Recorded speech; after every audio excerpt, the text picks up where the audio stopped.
কেমন আছো? আশা করি তোমরা ভালো আছো, সুস্থ আছো। আমিও ভালো আছি। তো চলো কী কী রান্না করছি তোমাদের সাথে শেয়ার করি। দুদিন ধরে কথা বলতে পারিনি, সময় হয়নি। কালকে শিবরাত্রি পুজো, মানে শিবের প্রথম সোমবার ছিল, পুজো করেছিলাম, তো সময় হয়নি কালকে। তার আগের দিন গুরু পূর্ণিমা ছিল, সময় হয়নি। তো যাই হোক, আজকে রান্না করছি। তো তাড়াতাড়ি রান্না হয়ে যাচ্ছে, কারণ সকালবেলা 6টায় উঠতে হয়, ছেলে মর্নিং স্কুল 6:30টায় বেরিয়ে যায়। ওই জন্য রান্না বসিয়ে সব কাজকর্ম কাচাকুচি করেছি।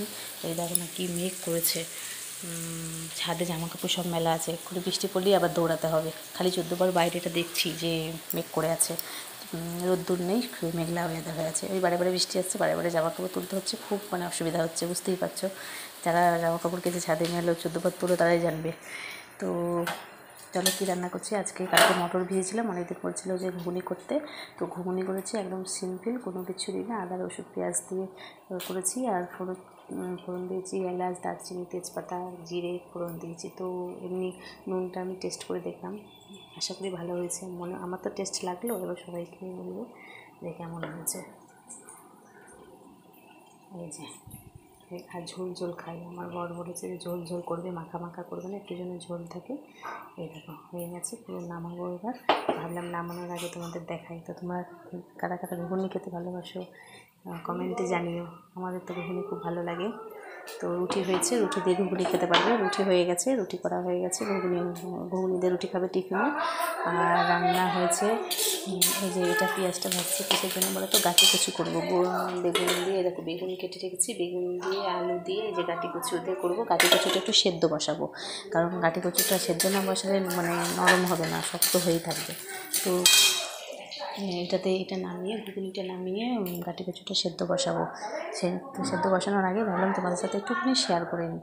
আর সব রকম সবজিতে, 5 মিশালি সবজিতে তরকারি করেছি। এই দেখো এরকম করে তরকারি করে খাবে, আশা করি ভালো লাগবে। তোমরা খাও, যারা খাও তারা জানবে, যারা খাওনি তারা অবশ্যই খেও। শুকনো লঙ্কা, 5 ফোড়ন দিয়ে, শুধু ফোড়ন দিয়ে তরকারি, আর কিচ্ছু দিইনি। সব রকম আছে, দেখো গাজর, বিনস দেখতেই পাচ্ছ, আলু আছে, কুমড়ো আছে, লাউ আছে, সব রকম সবজি। তো এই সবজি খেলে পরে শরীরের পক্ষেও ভালো আর খাওয়াও ভালো। আর ছেলে মেয়েদের জন্য আমি সিম্পল সেদ্ধ ডাল করেছি একটু, কারণ ছেলেকে ডাল দিয়ে খাবে, তাহলে কী দিয়ে খাবে। ডাল আর ডিম আছে ফ্রিজে, তো ডিমের অমলেট করে দেবো। ডিমের অমলেট মেয়ে ভালোবাসে, ডিমের অমলেট। এখন সিম্পলি রান্না করছি, বেশি কিছু করিনি। আমি সিম্পল রান্না করলেও তোমাদের দেখাই, আর ভালো কিছু রান্না করলেও দেখাই, তোমাদের সাথে শেয়ার করতে আমার ভালো লাগে। তোমরা আমার পরিবারের মেম্বার, আর যারা মেম্বার হওনি প্লিজ মেম্বার হয়ে যাও। তো আমার চ্যানেলটাকে সাবস্ক্রাইব করো, তোমরা পাশে থেকো। তোমরা আমার পাশে থাকলে আমি এগোতে পারবো না, আরও ভিডিও করার মানে এনার্জিটা হবে না তোমরা যদি সাবস্ক্রাইব না করো।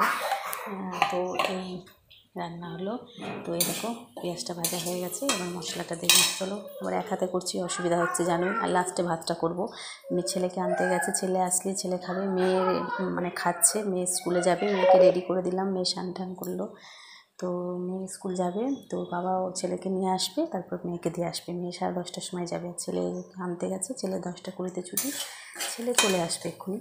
তো ছেলে আসলে ছেলেকে আবার খাওয়াতে হবে, স্নান করাতে হবে, সেই জন্য রান্নাটা তাড়াতাড়ি বসিয়ে দিলাম। তো রান্নাটা আশা করি 11:30টার মধ্যে রান্না হয়ে যাবে। তারপরে ভাতটা বসাবো, লাস্টে ভাতটা বসালে ভাতটা গরমও থাকবে, অনেক দেরি করে খাই তো আমরা, আর রাতেও খাই অনেক দেরিতে, তাহলে ভাতটা থাকবে ভালো, ওই জন্য লাস্টে ভাতটা করব।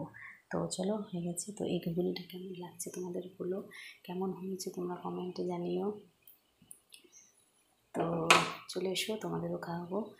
তো চলো, আর ভিডিওটা বাড়াতে পারছি না, জানোই আমি মিনি ব্লগ করি, লং ব্লগ করতে পারি না, আদার্স অনেক কাজ থাকে, হয় না। তো চলো এটা নামাবো, নামিয়ে গাঁটি কচুটা সেদ্ধ বসাতে হবে, তাহলে বসাতে পারছি না, এক হাতে করছি তো অসুবিধা, এক হাতে বুঝতেই পারছি, এক হাতে করা যায় না।